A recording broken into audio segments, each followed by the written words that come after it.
ডোকলাম সংঘর্ষ প্রসঙ্গে লোকসভার বিরোধী দলনেতা রাহুল গান্ধীর মন্তব্যের জেরে সরগরম অধিবেশন। রাষ্ট্রপতির অভিভাষণের ওপর ধন্যবাদ সূচক প্রস্তাব নিয়ে লোকসভায় বক্তব্য রাখতে গিয়ে রাহুলের দাবি, সত্য চাপা দিতেই প্রাক্তন সেনা প্রধানের বই আটকে রাখা হয়েছে।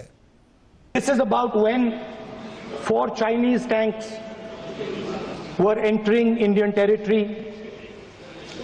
They were taking a ridge in Doklam, and the army chief writes, and I quote from an article that is quoting his book,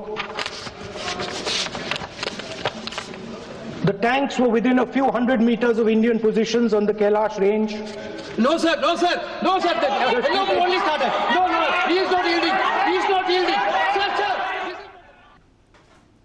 সংসদ বিষয়ক মন্ত্রী কিরেন রিজিজু বলেন, কোনো প্রমাণ ছাড়াই এমন গুরুতর অভিযোগ আনা বিরোধী দলনেতার উচিত হয়নি।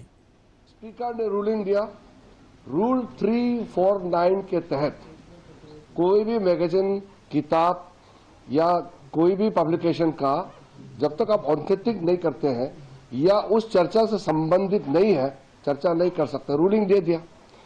अब जब चेयर से रूलिंग देता है तो वो फाइनल होता है और चेयर को हम चैलेंज नहीं कर सकते हैं।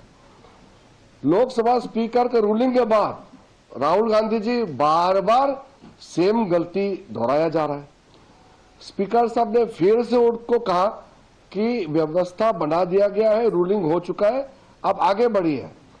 राष्ट्रपति का अभिभाषण पे आप चर्चा कीजिए, बोल नहीं रहा है। पूरा आधा घंटा राहुल गांधी जी ने समय बर्बाद करके। প্রতিরক্ষা মন্ত্রী রাজনাথ সিং বলেন, বিরোধী দলনেতা সংসদকে বিপথে পরিচালিত করছেন। क्या वह पुस्तक प्रकाशित हुई है जिसमें यह सब सारी बातें उन्होंने लिखी हैं? यदि प्रकाशित हुई है तब तो आप उसका उल्लेख करिए, नहीं प्रकाशित हुई है तो उल्लेख करने का कोई औचित्य नहीं है। अध्यक्ष महोदय या लीडर अपोजिशन सदन को गुमराह करने की कोशिश कर रहे हैं। मैं आपसे अनुरोध करना चाहता हूं, इन्हें किसी भी सूरत में यह बात बोलने की यहां पर इजाजत नहीं दी जानी चाहिए।